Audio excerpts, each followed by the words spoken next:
जय श्री कृष्ण। आप सभी को खरमास की ढेरों शुभकामनाएं और मीन संक्रांति की ढेरों शुभकामनाएं।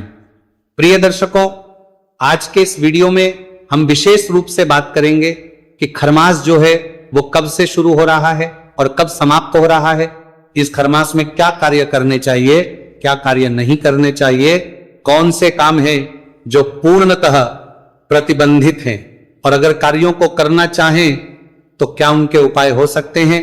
साथ ही बताएंगे कि मीन की जो संक्रांति है इसका महत्व क्या है, शास्त्रों में इसके विषय में क्या लिखा है और हमें क्या करना चाहिए, क्या नहीं करना चाहिए। खरमास में क्यों सभी शुभ मांगलिक कार्यों पर प्रतिबंध होता है, क्या उसका कारण है और क्या उसके दुष्परिणाम हो सकते हैं और यह कब समाप्त होगा। इस प्रकार से संपूर्ण जानकारी आपको खरमास के विषय में इस वीडियो में प्रदान की जाएगी। आपसे निवेदन है कि वीडियो यदि थोड़ा सा भी उपयोगी लगे तो कृपया एक बार लाइक अवश्य कर दीजिएगा। भगवान सूर्य की कृपा प्राप्त करने के लिए, जिससे कि आपका सौभाग्य जगमगाता रहे, कमेंट बॉक्स में अवश्य लिखिएगा जय सूर्यदेव। आप देख रहे हैं सनातन धर्म का संसार, ज्योतिष संस्थान का प्रतिष्ठित यूट्यूब चैनल सनातन धर्म का संसार धार्मिक। हम यहां सभी व्रत और त्योहारों की सही शास्त्रीय जानकारी प्रदान करते हैं। ज्योतिष शास्त्र और पंचांग के आधार पर आपको बताते हैं कौन सी तिथि कब है, व्रत आदि कब करना है, क्या विधि है, क्या नियम है और क्या गलती नहीं करनी है। यदि आप सभी व्रत और त्योहारों की सही शास्त्रीय जानकारी पाते रहना चाहते हैं तो कृपया को सब्सक्राइब कीजिए और बेल आइकन को प्रेस कीजिए। जब आप सब्सक्राइब का बटन दबाएंगे तो वहां एक घंटी का निशान बना हुआ आएगा, उसको अवश्य दबाइएगा, तभी आपको हमारे सारे वीडियो प्राप्त होंगे, अन्यथा आपसे जानकारी छूट जाएगी। आइए प्रिय दर्शकों, जानकारी आरंभ करते हैं। बात करते हैं खरमास की कब शुरू होगा, कब समाप्त होगा, क्या कार्य है जो करें और क्या कार्य जिन पर प्रतिबंध होने जा रहा है। प्रिय दर्शकों, खरमास होता है जब सूर्य भगवान मीन राशि में प्रवेश करते हैं। सूर्य भगवान सदा चलायमान है, निरंतर चलते रहते हैं और निरंतर चलते चलते प्रति माह वो एक राशि को छोड़ के दूसरी राशि में प्रवेश करते हैं। 12 राशियां हैं, 12 ही हमारे महीने हैं, तो एक महीने सूर्य भगवान एक राशि में भ्रमण करते हैं, फिर दूसरी राशि में प्रवेश करते हैं और उसको छोड़ के फिर तीसरी राशि में प्रवेश करते हैं। शास्त्र कहते हैं कि जब सूर्य अपने गुरु की राशि में प्रवेश करते हैं तो वह समय अशुभ योग बनाता है। इस कारण से इसे खरमास कहा जाता है और इसमें शुभ मांगलिक कार्य और वो महत्वपूर्ण पूजा पाठ जिनमें भगवान का आवाहन पूजन होता है, भगवान की स्थापना करके पूजा की जाती है, उन सभी की पूर्ण रूप से मनाही होती है, उन सभी पर पूर्ण रूप से प्रतिबंध होता है। तो देवगुरु बृहस्पति की राशियां कौन सी है? देवगुरु बृहस्पति की राशियां है धनु और मीन। जब धनु के सूर्य होते हैं उस समय भी खरमास आता है और जब सूर्य देव मीन राशि में प्रवेश करते हैं तब भी खरमास आता है। धनु की संक्रांति जो है वो दिसंबर के महीने में आती है अंग्रेजी महीनों के अनुसार, और इसीलिए तब खरमास शुरू होता है और वो संक्रांति पर समाप्त होता है। इसी प्रकार से मीन राशि में जब सूर्य प्रवेश करते हैं, जो कि लगभग मार्च अप्रैल के बीच में आती है, तो उस समय भी खरमास आरंभ होता है। कारण क्या है? जब देव गुरुपति के घर में सूर्य देव प्रवेश करते हैं तो कुछ मान्यताएं हैं कि उस समय वो अपने गुरु की सेवा में होते हैं, इसीलिए आपकी पूजा पाठ आदि स्वीकार करने की स्थिति में नहीं होते। और क्योंकि देवगुरु बृहस्पति और सूर्य एक ही साथ हैं, इसी कारण से शास्त्र कहते हैं कि यह मंगलकारी युति नहीं होती। इसका एक बड़ा कारण यह है प्रिय दर्शकों, आप जानते हैं कि कोई भी पूजा पाठ इन 2 ग्रहों के बिना पूर्ण नहीं हो सकती। देवगुरु और सूर्यदेव, सूर्यदेव तो 5 प्रमुख देवों में से एक हैं, और अगर प्रत्यक्ष देव की बात करें तो एक अकेले प्रत्यक्ष देवता है, बाकी सब तो दिखाई नहीं देती। तो सूर्यदेव 5 प्रमुख, क्योंकि हम प्रतिदिन की जो पूजा कही गई है ना शास्त्रों में, तो शास्त्र कहते हैं कि हम जब प्रतिदिन की भी यदि पूजा करें तो उसमें भी सूर्य देव की आराधना होनी चाहिए। आप जो प्रतिदिन पूजा करते हैं अपने घर में, उसमें सूर्य की आराधना आवश्यक है। कौन से 5 देवता कहे गए हैं? भगवान सूर्य, भगवान गणेश जी, मां आदिशक्ति, भगवान शंकर और भगवान विष्णु। ये 5 देवता हैं जिनकी प्रतिदिन पूजा की जाती है। घर में आपको इनकी पूजा करनी ही चाहिए। तो सूर्य के बिना तो प्रतिदिन की पूजा भी पूर्ण नहीं होती। एक प्रकार से इतने महत्वपूर्ण ग्रह हैं सूर्यदेव, ग्रहों के राजा हैं सूर्यदेव, और यदि कोई ऐसी स्थिति बन पड़ती है जब वो शुभ फलदायी नहीं है तो उस समय पर कोई भी पूजा पाठ कैसे की जा सकती है? क्योंकि बिना सूर्य के कोई पूजा संभव नहीं है, सफल होना संभव नहीं है। और कोई भी शुभ मांगलिक कार्य यदि आप कर रहे हैं तो वो किसी भी पूजा पाठ के बिना पूर्ण हो यह भी संभव नहीं है। तो इसी कारण से कहा जाता है सूर्य भगवान मीन राशि में प्रवेश करेंगे, उस समय पर जब तक वो मीन में रहेंगे तब तक कोई शुभ मांगलिक कार्य नहीं करने चाहिए, और जब भगवान ही सही अवस्था में नहीं है तो आपको उत्तम फल उसके प्राप्त ही कैसे होंगे। इसलिए खरमास में हमें शुभ मांगलिक कार्य नहीं करने चाहिए। क्या क्या कार्य नहीं करने चाहिए ये बताऊं। इससे पहले ये और जान लेते हैं कि इसको खरमास क्यों कहा जाता है। इसका कारण यह है कि आप जानते हैं कि भगवान सूर्य सदा चलायमान है, निरंतर चलते रहते हैं। एक समय आने पर उनके घोड़े थक जाते हैं और ऐसा माना जाता है कि वो अपने घोड़ों को विश्राम देने के लिए, पानी पिलाने के लिए रोकते हैं। फिर उनको एहसास होता है कि उनको तो रुकना ही नहीं है, क्योंकि निरंतर चलते रहना है। अगर वो रुक जाएंगे तो इस सृष्टि का समय रुक जाएगा। तो उन कुछ घर दिखाई देते हैं, उन्होंने उन घर को, उन गधों को अपने घोड़े में लगा लिया। इसी कारण से यह खरमास कहलाता है, क्योंकि इस राशि में जब तक भ्रमण करेंगे सूर्य भगवान तब तक वो घर पर ही सवार रहेंगे, और इसीलिए इसको कहते हैं खरमास। तो खरमास के बारे में आपने जाना। अब बात आती है कि खरमास में हमें क्या करना चाहिए और क्या नहीं करना चाहिए। इसके बाद आपको बताया जाएगा वो कौन सा विशेष दिन है और उस दिन आपको क्या कार्य करने से आपके जीवन के सभी संकट दूर हो सकते हैं, कैसे आप 1000 गुना अधिक पुण्य प्राप्त कर सकते हैं। इसके विषय में भी जानकारी आपको वीडियो के अंत में प्रदान करूंगा। आइए जानते हैं कि कौन से कार्य हैं जिन पर प्रतिबंध लगने जा रहा है। तो सबसे महत्वपूर्ण जो कार्य शास्त्रों ने कहे हैं कि जो भी शुभ मांगलिक कार्य हैं, शुभ मांगलिक कार्य जैसे मान लीजिए किसी का विवाह करना है तो खरमास में विवाह नहीं करना चाहिए, इसे वर्जित कहा गया है, अनुचित कहा गया है। तो यहां पर प्रश्न उठेगा पंडित जी, विवाह नहीं करना चाहिए या सगाई भी नहीं करनी चाहिए? रिश्ता पक्का कर सकते हैं क्या? लड़की देखने जाना है, लड़का देखने जाना है, ये सब कार्य कर सकते हैं क्या? देखिए, आपको सगाई नहीं करनी चाहिए, रिश्ता पक्का भी नहीं करना चाहिए। जैसे कुछ प्रांतों में कहा जाता है ना, तिलक करना। लड़का देखा, उसको तिलक कर दिया, जो भी शगुन देना है वो दे के, हाँ जी लड़का रोक दिया। एक प्रकार से लड़का पक्का कर दिया, रिश्ता पक्का कर दिया या सगाई कर दी। शब्द अलग अलग है लेकिन होता सब पे एक ही चीज है। तो रोका आदि का जो कार्य है वो खरमास में आपको नहीं करना चाहिए। हाँ, देखना है वो कार्य कर सकते हैं, लड़की देखनी है कार्य कर सकते हैं। भाई, आपको किसी के लिए भी लड़की देखने जाना है तो उसमें खरमास कोई रुकावट नहीं डालता, लेकिन उसको पक्का नहीं कर सकते आप रिश्ते में। रिश्ता पक्का करने के लिए आवश्यक है कि खरमास समाप्त हो जाए। खरमास में आपको किसी भी प्रकार का नया व्यापार शुरू नहीं करना चाहिए, नई दुकान, नया शोरूम नहीं शुरू करना चाहिए, कोई उद्घाटन नहीं करना चाहिए। अगर करते हैं तो ऐसी मान्यता है कि उसका जो फल है वह उत्तम नहीं होता। खरमास में गृह प्रवेश नहीं करना चाहिए। आपने नया मकान बनाया है, शिफ्ट करना चाहते हैं, उसमें गृह प्रवेश करना चाहते हैं तो प्रतीक्षा कीजिए, खरमास समाप्त हो उसके बाद ही आपको नए मकान में प्रवेश करना चाहिए, गृह प्रवेश करना चाहिए। अगर आप नया मकान बनाना भी चाहते हैं तो उसका भी जो नीम पूजन होता है ना, जब आप नया मकान बनाते हैं तो उसके लिए नीम रखी जाती है। नीम पूजन का जो कार्य है वो भी खरमास में नहीं किया जाता। नीम पूजन का कार्य भी खरमास की समाप्ति के बाद ही करना चाहिए। बच्चे का उपनयन संस्कार करना है, संस्कार, जनेऊ संस्कार आदि मुहूर्त के लिए भी आपको प्रतीक्षा करनी चाहिए। यह कार्य किसी भी प्रकार से खरमास में करना उचित नहीं माना जाता। शादी के बाद लड़की की पहली विदाई, पगफेरे की रस्म आदि जो कार्य है यह भी खरमास शुरू होने से पहले ही कर लेना चाहिए। खरमास में इनका करना भी वर्जित कहा गया है। अब प्रश्न उठता है कि खरमास में हमें करना क्या चाहिए? खरमास के वो कौन से कार्य हैं जो शिव फलदायी होते हैं?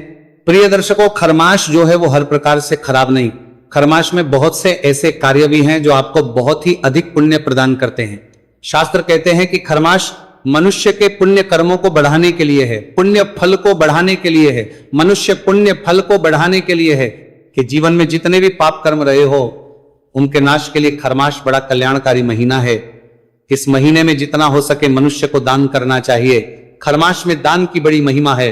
खरमास में भगवान की कथाएं सुनने का बड़ा महत्व है। खरमास में भगवान के पुराण सुनने का बड़ा महत्व है। खरमास में भगवान सूर्य की आराधना का बड़ा महत्व है।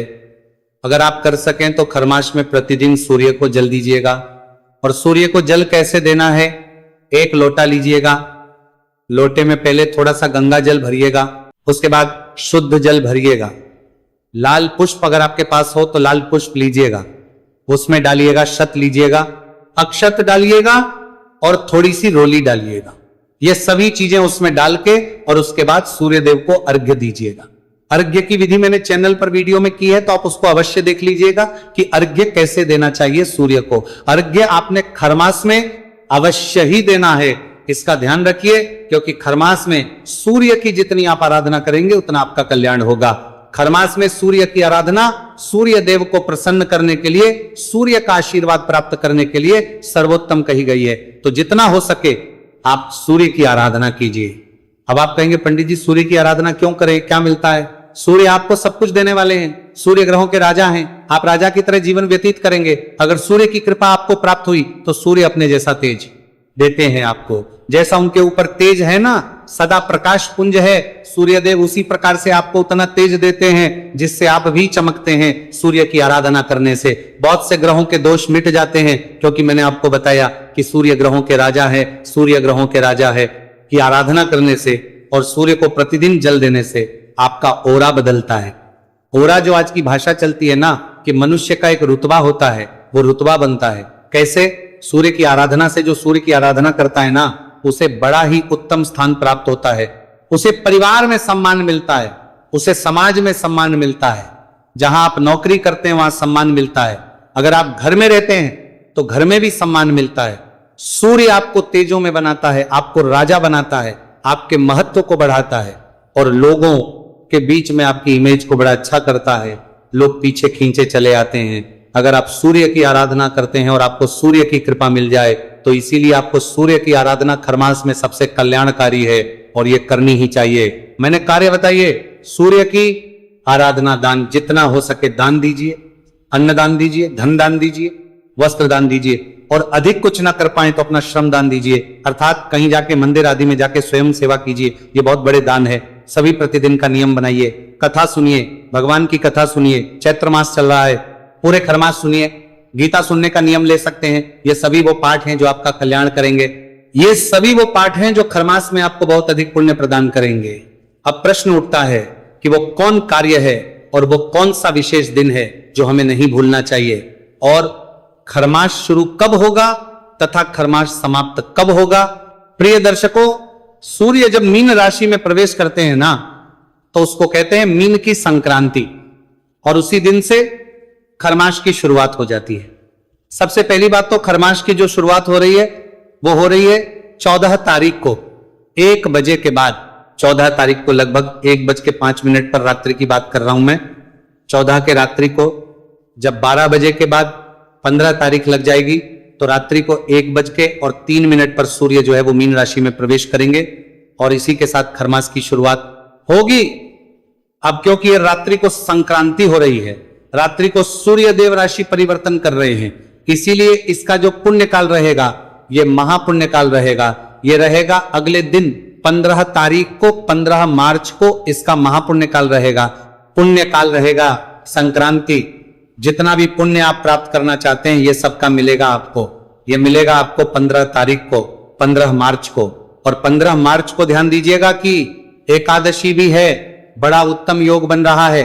तो 15 मार्च को सुबह का जो स्नान है ना ये बड़ा कल्याणकारी है। 15 मार्च को सुबह आपने पवित्र स्नान करना चाहिए। गंगा जी जा सके तो अवश्य जाइए, गंगा जी ना जा सके तो घर में ही गंगा जल युक्त जल से स्नान कीजिएगा। अधिक कुछ ना कर पाए तो सूर्योदय से पहले या जब सूर्योदय हो रहा हो उस समय में स्नान कर लीजिएगा। ये बहुत अधिक पुण्य फल देने वाला है, क्योंकि ये विशेष संक्रांति है। और इस संक्रांति का पुण्य शास्त्र कहते हैं कि 86,000 गुना आपको इस संक्रांति का पुण्य कहा है। जब आप सामान्य दिनों में कोई स्नान करते हैं उससे जो पुण्य मिलता है उसका 86,000 गुना पुण्य इस दिन पवित्र स्नान करने से प्राप्त होगा।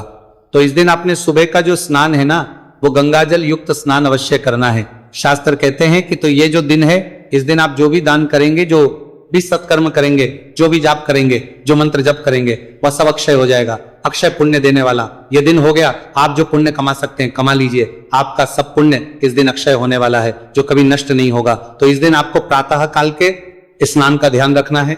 स्नान के बाद क्या है, इस दिन आपको पितृतर्पण अवश्य करना है। पितृतर्पण गीता के 7वें अध्याय को सुनिएगा।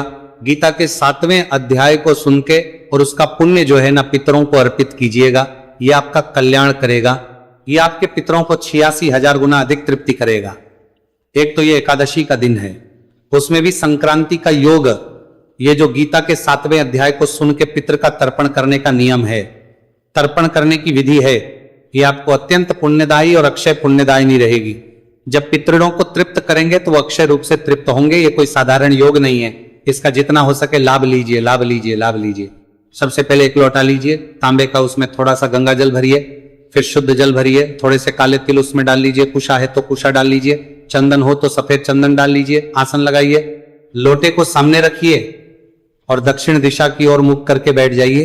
सामने लोटा रखा होगा, उसमें देखते हुए गीता के 7 अध्याय का श्रवण कीजिए और उसके बाद संकल्प करते हुए उसका पुण्य अपने पितरों को अर्पित कीजिए और साथ में उस जल से तर्पण कीजिए। पूरी विधि में वीडियो में वहां भी बताऊंगा। जब मैं गीता का 7वां अध्याय अपलोड करूंगा, 7वां अध्याय पहले से भी चैनल पर बहुत बार मैंने अपलोड किया है। अगर आपको वीडियो ना मिले तो यूट्यूब पर लिखिएगा गीता का 7वां अध्याय बाय सनातन धर्म का संसार। आपको बहुत सारे वीडियो 7वें अध्याय के मिल जाएंगे, उसमें से कोई भी एक सुन लीजिएगा। उसमें पूरी विधि भी मैंने बताई है और संकल्प के बाद मंत्र भी बताया है कि कैसे तर्पण करना है। यह कार्य आपके पितरों को अक्षय तृप्ति देगा और 86,000 गुना अधिक तृप्ति देगा। इसीलिए इसका लाभ आपने अवश्य लेना है। 2 कारण है इस कार्य को करने का। एक तो एकादशी, उस पर भी मेन की संख्या। इस दिन आपको भगवान नारायण को हो सके तो पुष्प की माला अवश्य चढ़ानी चाहिए। इस दिन पुष्प की एक माला चढ़ाने से आपको इतनी कृपा प्राप्त होगी भगवान के, जितनी शायद कोई और कार्य करने से ना मिले। ये बड़ा गुप्त रहस्य है जो मैं आपको बता रहा हूं। शास्त्र कहते हैं कि मीन की संक्रांति में अगर आप ये कार्य करना कब है, ये सुबह 12:30 से पहले पहले कर लेना है। 15 तारीख को 12:30 से पहले पहले। और अगर आपके पास गुरु है, मान लीजिए आप ये कोई गुरु है, तो गुरु को पहनाइए, गुरु को पहनाइए। गुरु नहीं है, तस्वीर है तो तस्वीर को पहना दीजिए, अन्यथा भगवान नारायण को मंदिर में पहना दीजिए। गुरु इसलिए क्योंकि गुरु में तीनों ही देवता हैं, गुरुर ब्रह्मा, गुरुर विष्णु, गुरुदेव महेश्वर। तीनों जो देव हैं वो गुरु, या तो गुरु, और गुरु ना हो तो नारायण को अर्पित कर दीजिएगा। यह आपको बड़ा पुण्य देगा, यह आपके जीवन का कल्याण करेगा। अब बात करें पुण्य काल की कि पुण्य काल कब रहेगा, तो पुण्य काल का समय जो है सूर्योदय से ही आरंभ हो जाएगा। 15 तारीख को 12:30 बजे तक रहेगा। और एक इसमें होता है पुण्य काल से भी बढ़ के महापुण्य काल। तो महापुण्य काल का जो समय है वो सूर्योदय से और 8:30 बजे के बीच में रहेगा। तो इसका आप लाभ लीजिए। जितना आप लाभ लेंगे उतना कल्याण होगा, क्योंकि जितना को पुण्यों को आप बढ़ाएंगे ना, उतने ही आपके जीवन के संकट दूर होंगे। ये गणित ऐसे ही चलता है। शास्त्र कहते हैं कि जब आपके पुण्य फल बढ़ जाते हैं, पुण्य का तराजू भारी हो जाता है, तो आपके जीवन के बुरे दिन समाप्त हो जाते हैं। जब आपके पाप कर्म बढ़ जाते हैं, पाप का तराजू भारी हो जाता है, तो आपके अच्छे दिन समाप्त हो जाते हैं। ऐसे ही चलता है ये। और ये कुछ विशेष दिन होते हैं, तो इस दिन आपको जितना हो सके धन दान कीजिए, जितना हो सके अन्न दान कीजिए। गर्मी का महीना है, आप जलदान भी कर सकते हैं, पक्षियों को दाना डाल सकते हैं, चींटी दाना डाल सकते हैं। किसी के पास धन नहीं है देने के लिए तो श्रमदान कीजिए, मंदिरों में सेवा कीजिए। पक्षियों को दाना डालने का पैसा तो इतना होता ही है। सभी के पास चींटियों को थोड़ा सा आटा ही सेक के डाल दीजिए, थोड़ा सा पूरा मिला के, ये भी बहुत फल देने वाला है। जितना सत्कर्म करेंगे, जितना दान देंगे, उतना आपका कल्याण होगा। और कलयुग में केवल दान का ही सहारा है, इसका सदा स्मरण रखिए। और ये कुछ विशेष दिन होते हैं, इन दिनों में आपको खूब पुण्य कमाना चाहिए। पूरे महीने में ऐसे योग नहीं आते, कभी कभार ऐसे योग किसी महीने में 1, किसी महीने में 2 और किसी महीने में आता ही नहीं। तो इसीलिए इन विशेष अवसरों का लाभ आपको लेना है। कार्य मैंने बता दिया क्या नहीं करने खरमास में। खरमास की शुरुआत हो रही है 15 तारीख से और 14 अप्रैल को ये समाप्त हो जाएगा। कुछ और पूछना चाहे, कहना चाहे, कमेंट बॉक्स में लिख के पूछ लीजिएगा। भगवान नारायण सब पर कृपा करें। हरे कृष्ण।